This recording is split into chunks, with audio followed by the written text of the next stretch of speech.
We aim to supplant and replace the Liberal Democrats, and we will be the third biggest party in British politics. That is the task ahead of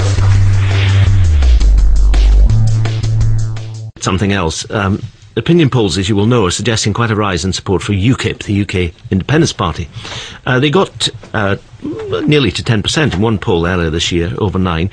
In that one, they outperformed the Liberal Democrats. And of course, there's quite a significant effect, particularly on the Conservatives, but Labour too, in terms of thinking of their strategy. Our chief political correspondent, Ben Wright, has been to talk to some former Conservatives who are now in UKIP at a conference they were having, and it's called, significantly enough, The Next Big Step. Lakeside, here in Surrey, is the home of the World Darts Championship. And that's what UKIP have been playing, with David Cameron's picture pinned to the board.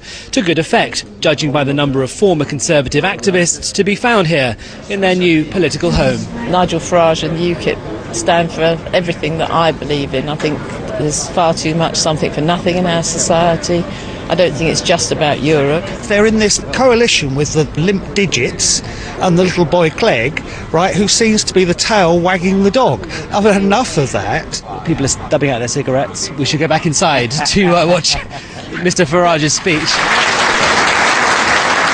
Do you remember what they used to call us? Eccentrics, cranks, gadflies. My particular favourite, fruitcakes. The speeches here celebrate grammar schools, small businesses and strivers.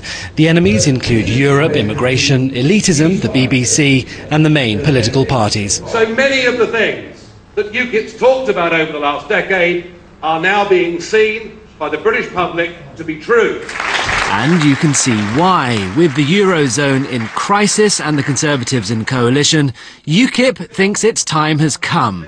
Which is odd, considering Europe consistently ranks low down on the list of issues voters care about. But many Conservatives do, and the party is looking nervously at UKIP in its rearview mirror. David Cameron is trying to placate Eurosceptics in his party with woolly suggestions of a referendum at some point on some question. I went to see Linton Crosby. He ran the Tories' general election campaign in 2005 and masterminded Boris Johnson's re-election in London this year. People in Britain are frustrated by the behaviour of Europe and the challenges that it's created in terms of Britain's own circumstance. I think that Labour will endeavour to manipulate the issue by offering a referendum, and that will obviously cause the government to have to think about how it responds. Do you think it would be a smart thing for them to beat Labour in offering a referendum to the public? If I was confident Labour were going to do it, I'd want to get there first. The question really is, does David Cameron want to be more than a one-term Prime Minister?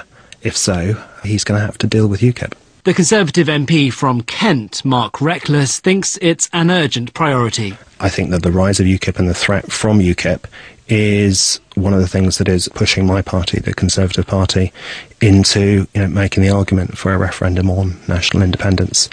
And we need to get those people from UKIP behind the Conservative Party if we can get a majority and actually deliver that referendum. UKIP doesn't just want to pick up disaffected Tories.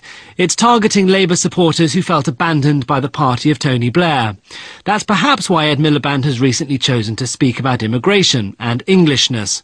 The Shadow Minister, Hilary Benn, says his party must address people's concerns about Europe too. I do think that our relationship with Europe is a big political question, and it's right that it's something that we should be talking about and debating, because in the end I think it will strengthen our role in Europe and our continued membership and the opportunities that gives Britain as a country. But an in-out referendum, no, the people who should argue for that are those who actually believe that we should come out. UKIP thinks it could come first in the next European elections, but they're not held until 2014. Until then, Nigel Farage is trying to charm disaffected Tories into his party, including, it's rumoured, some MPs. I think a lot depends on the boundary changes. Whether they happen or not will make a big difference as to whether MPs do come to UKIP or not.